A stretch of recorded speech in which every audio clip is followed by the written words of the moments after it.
ভোগের স্বাদের খিচুড়ি ঝটপট বানিয়ে ফেলুন মাত্র 15 মিনিটের মধ্যে প্রেশার কুকারে। কিভাবে বানাবো খিচুড়িটা তার রেসিপি আপনাদের সাথে আমি শেয়ার করছি। প্রথমে আমি বড় বড় করে আলু কেটে নিয়ে সেটাকে প্রথমে ভেজে নিয়েছি, ভেজে সরিয়ে রেখেছি। তারপর আমি মুগের ডাল নিয়েছি, মুগের ডালটাকে শুকনো করার মধ্যে নাড়াচাড়া করে ভেজে নিয়েছি, ভেজে এটাকে ভালো করে ধুয়ে রেখেছি। আধ বাটি মুগের ডাল নিয়েছি আর ওই একই পরিমাণের হাফ বাটি গোবিন্দভোগ চাল নিয়েছি। চালের পরিমাণ এবং ডালের পরিমাণ আমি একই রেখেছি এখানে। চালটাকেও খুব ভালোভাবে ধুয়ে সরিয়ে রেখেছি।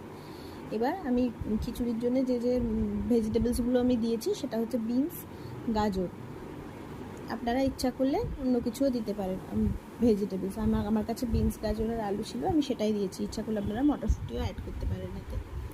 তারপর সবজিগুলোকে প্রথমে ভালো করে ধুয়ে নিয়েছি, দিয়ে এবার প্রেশার কুকারের মধ্যে তেল, শুকনো লঙ্কা, জিরে আর দিয়েছি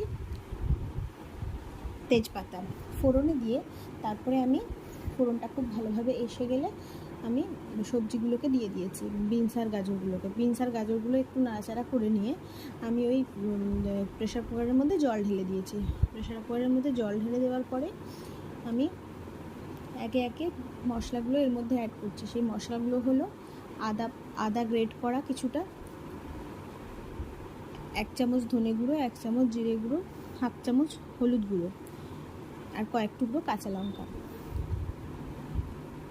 আপনারা ইচ্ছা করলে এখানে শুকনো লঙ্কার গুঁড়ো ব্যবহার করতে পারেন, কিন্তু আমি এখানে শুকনো লঙ্কার গুঁড়ো ব্যবহার করিনি।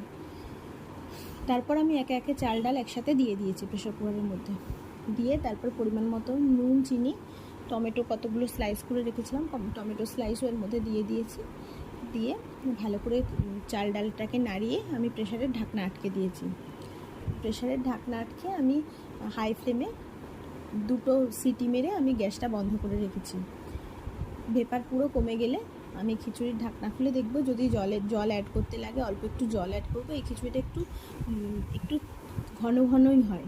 তারপর আমি আমার কুচিয়ে রাখা নারকেলগুলো আমি নামানোর পরে দিয়ে এর সাথে ভালো করে নাড়িয়ে চাড়িয়ে আমি অল্প ওপর থেকে ঘি ছড়িয়ে খিচুড়িটা পরিবেশন করেছি। আমি খিচুড়িটা পটল ভাজা আর পাঁপড় ভাজার সাথে পরিবেশন করেছি। এই খিচুড়ির স্বাদ পুরো একদম ভোগের খিচুড়ির মতো হয়, পুজো বাড়ি বা যে কোনো ঠাকুর বাড়ির ভোগের মতো স্বাদ হয়। এই খিচুড়িটা বানাতে আমার মাত্র 15 মিনিট সময় লেগেছে।